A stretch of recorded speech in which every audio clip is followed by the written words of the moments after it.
Hi guys, here most of them get wrong answer for this problem, wrong order. Here 3 minus 3 is 0 times, here 3 minus 3 is 0. Here 0 times 0 is the wrong answer. As per this order of operations PEMDAS, this 0 is the wrong answer. Here we are going to introduce this PEMDAS rule from order of operation to solve this problem in correct order. Here this is a bracket, higher priority.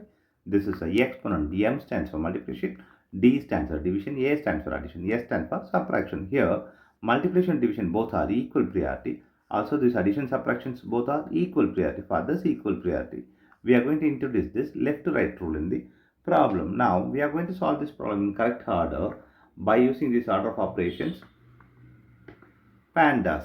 Here, as per this order of operations PEMDAS, the bracket is higher priority. In this problem, we don't have the bracket, so we are moving to next priority is the exponent. Here, the exponent also not there, so we are moving to multiplication and division.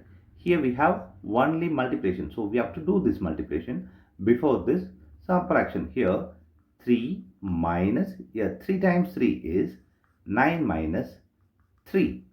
Here the next priority is addition and subtraction. Here we have both are subtraction. So we have to do this left to right rule. Here left to right one is this 3 minus 9. Here 3 minus 9 is negative 6 minus this 3. Here we have both are same sign. So we have to do this addition. Here 6 plus 3 is 9. Here the largest number sign is negative. So negative 9 is the correct answer.